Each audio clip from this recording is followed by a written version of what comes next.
my unscripted talk. So I've been thinking about Star Wars, as I think about Star Wars pretty much every day. And you know what? I'm still not okay with Star Wars The Last Jedi. I don't consider myself a crazed fan, but there's still a lot of things that I still have a lot of issues with. I haven't seen it since it was in theaters. I saw it twice in theaters. In general, I just don't watch things on video anymore. With Netflix and Hulu taking up a lot of my time, I just usually don't feel like renting anything, and I just haven't felt like renting The Last Jedi, especially because of all the stuff that happened in it. Now, okay, to be clear, my problems with The Last Jedi, a lot of it I said in a video I made before, and a lot of it I saw coming, but still the biggest thing that I can't get over is the way they kind of just killed Luke off in this one. Okay, so, in that part where Luke finally, it seems like Luke is finally doing something, he's on the planet, and then, the confrontation with Kylo Ren, I was pretty sure Luke, when that was happening, okay, I thought, they're not gonna kill Luke off. I know they're not gonna kill Luke off, But I'm okay with that. I guess he gets this one last moment. And then, what happened? It turned out it was a hologram. Not literally a hologram, like a Jedi projection. And I thought, okay, interesting. So Luke isn't going to die. That's going to be interesting. And then we see Luke, and then he just dies. I've heard the reasoning behind it. I've read, Rian Johnson talking about it. I've read different people's opinions, and it just doesn't work for me. I get it. I get the whole Luke is accepting his place in the Force, and that, it's making way for the next generation. But here's the thing I keep thinking about. The more I think about it, the more I realize I don't care about the next generation of characters they have. Not the idea that the idea of a next generation. It's just the characters that they've introduced in The Force Awakens and that they've continued in The Last Jedi aren't interesting characters. Rey is not an interesting character. Okay, so here's the thing. I liked The Force Awakens, but after seeing The Last Jedi and thinking about it, the more I think about it, the more problems I have with The Force Awakens. Like, the Force Awakens set up a lot of stuff, and then that The Last Jedi just didn't deliver on. And that kind of makes The Force Awakens seem less, because I hate it when movies do that, when they set... It's that kind of like, oh, this is interesting, but only for right now, because we don't know if that's going to pay off. And then when you find out it doesn't pay off, it's disappointing. And then when you watch it again, it's disappointing watching it. You can say, oh, well, it's still great setup, but it's setup that isn't going to pay off. I don't like the talk of like calling Rey and Mary Sue, just because in general I don't like calling characters in the I guess you could call it canon works Mary Sue's, because it's just more of a fan fiction term, and I don't know. I don't think it carries the best argument, but I would agree that Rey's not an interesting character because everything is handed to her, and that she is sort of just magically good at everything for some reason. And here's the thing. What if you look at The Force Awakens and The Last Jedi, Rey doesn't make any interesting choices. Rey doesn't do anything. Yeah, Rey... What does she do in The Force Awakens? She kind of gets dragged along. You know what was really influential on my opinion on Rey? I watched some interviews that her name is escaping me, but the actress they yeah, I can't think of it, but the actress talking about the character, and a lot of the things she had to say was basically that she wants to do the right thing. And to me, that says a lot about the character of Rey, because if all you can say about your character is that they want to do the right thing, that doesn't say much. That's not an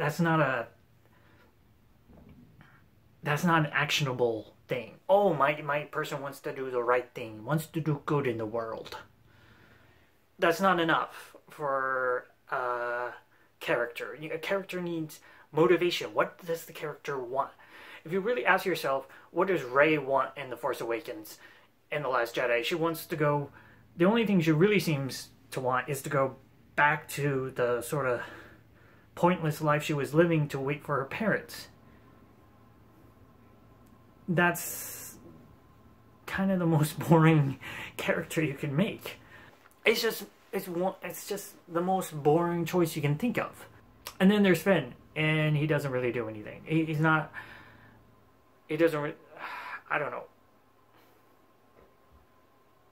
I'm just not that excited about the new characters.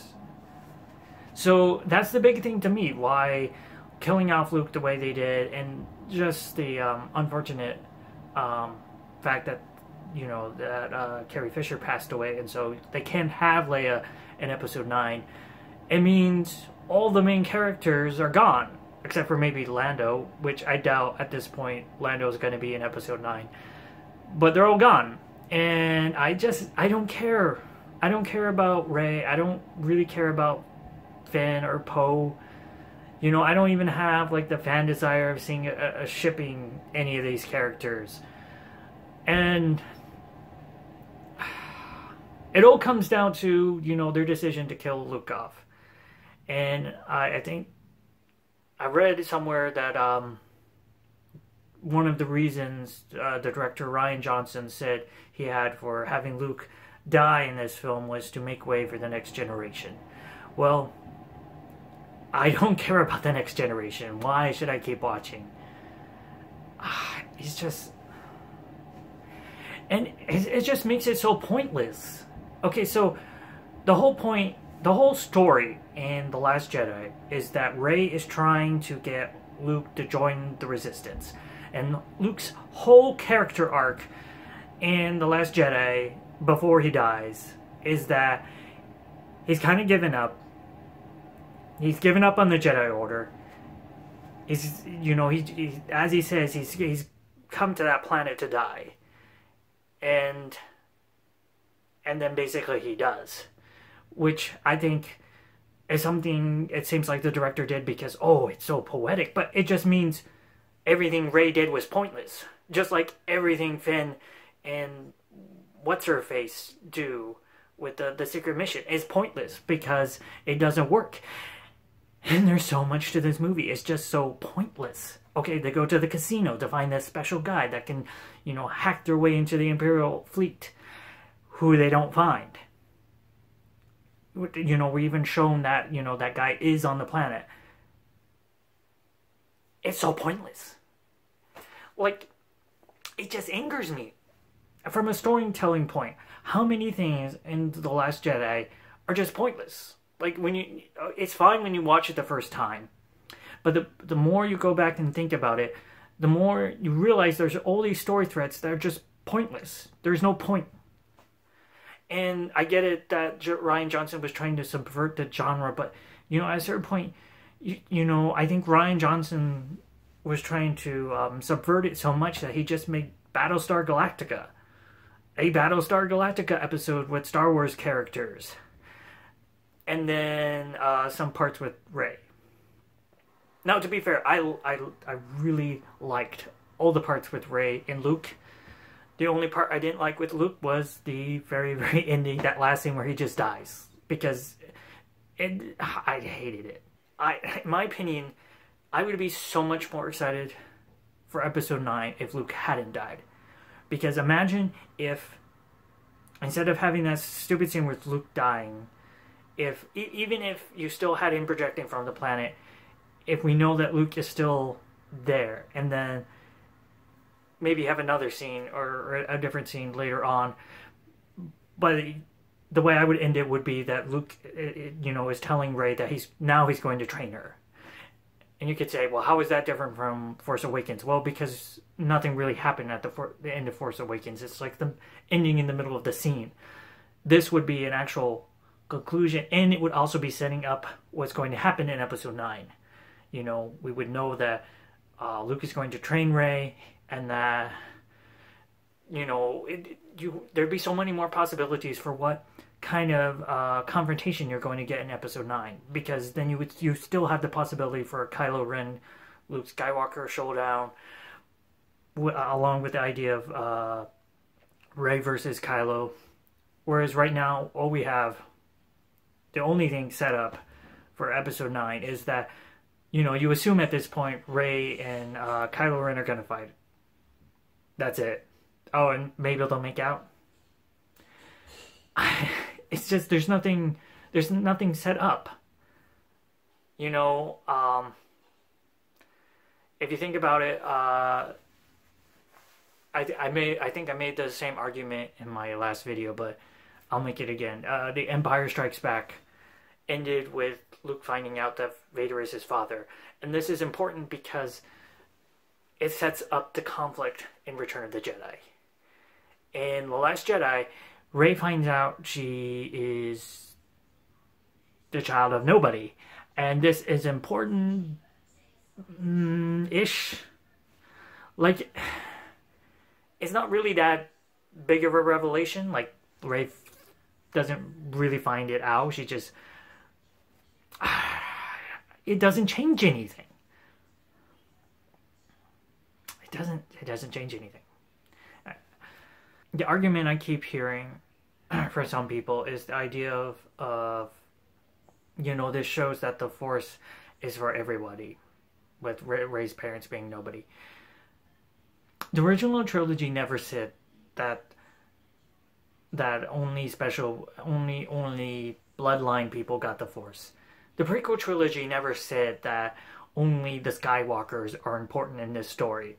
They're the only people that matter. Now, I get it that some people get that impression because the movies are about the Skywalkers, but Luke isn't the main character because he's Darth Vader's son. You could have made the movies differently, and obviously it's just part of the fact that you're looking at the movie, like especially look at New Hope. When they made A New Hope, Luke wasn't Darth Vader's son. Like, I'm pretty sure George Lucas did not have that planned out. Outside of like the continuity ideas, Luke is not Darth Vader's son. He's not important because he's somebody else's son. He's just a farm boy. The whole story about A New Hope is about a farm boy. How is that different from Rey? You're only thinking that Luke gets all this because he's, the son of Darth Vader, because of what you know later on. But from the vantage point of just A New Hope, just that movie, Luke is a nobody. He's the son of somebody who's dead.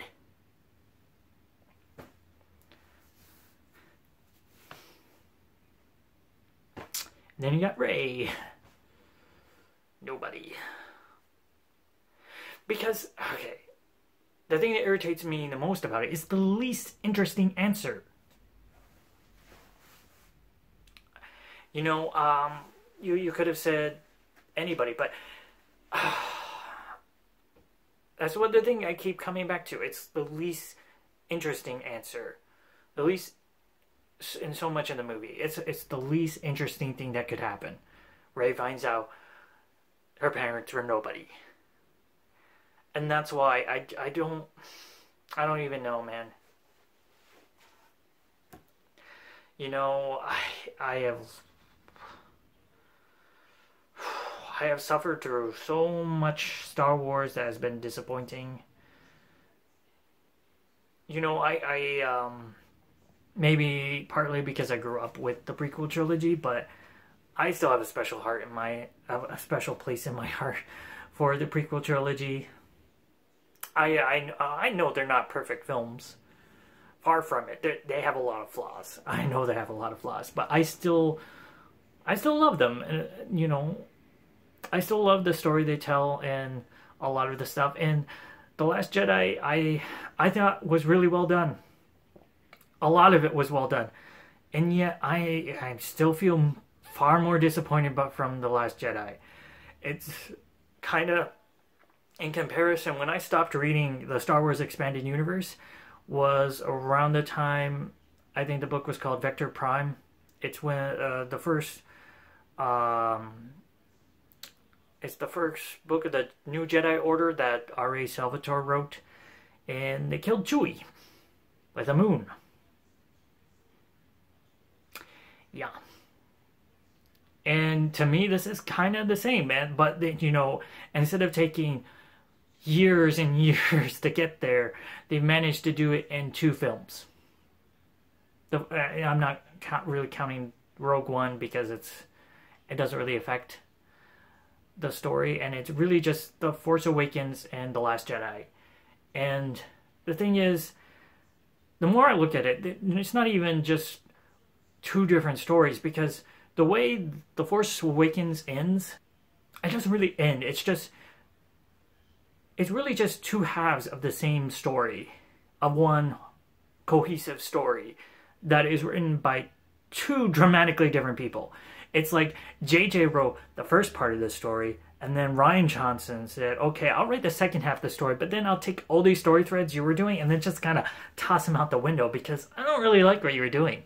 You know, you ever played that game where there's a game where you do a writing game where you write a paragraph, and then, you know, you fold it up, and then the next person can write a paragraph, and then they fold it so you only see the paragraph that came before the paragraph you're writing, so you can get these really weird stories because it just goes crazy. It's like that.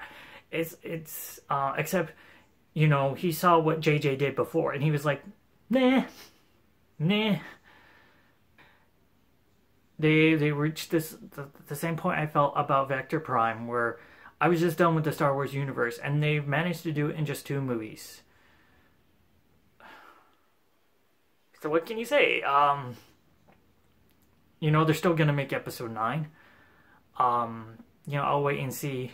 I honestly, I have no idea what they can do to fix it, because at this point, I just don't care. I don't care about the characters.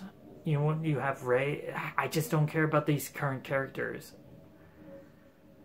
And I don't know what they can do to win me back. Because it's The Last Jedi has really just left a bad taste in my mouth. And I don't like the look of Solo. I don't like that, the new actor, and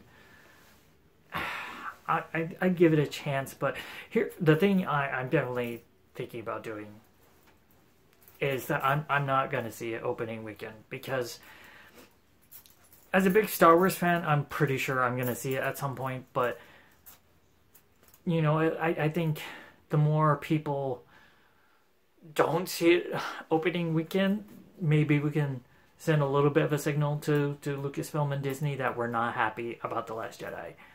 And then especially because it looks like, you know, The Last Jedi has... I mean, it looks like Solo has some issues as well. So, unless they come out with a second trailer that just amazes me, I'm gonna wait a little bit before seeing it. And you know what? With episode 9, I'm gonna wait for a trailer before I decide if I'm excited about the possibilities for the future of Star Wars. Because right now, I really am not. And that means nothing to you because you don't know me, but it means a lot, because I think about Star Wars a lot every day, pretty much. And yeah. So yeah, that was sort of my Star Wars rant for the week. maybe, whatever. Maybe I'll try this again. Anyway, I don't really have a name for this channel. I'm not even sure if I have the ability to edit it. You know, YouTube is kind of weird about the way they do things. They really make like changing the name of a channel just so more difficult than it does, because it has to be linked to your Google account. And what if I don't want my YouTube channel to be the same thing as my Google account? I don't know. If somebody knows the answer, comment below, please. But even if I was able to change the name of this channel, I don't know what I would change it to. So there's that. But yeah, I'll, yeah, whatever. See you around.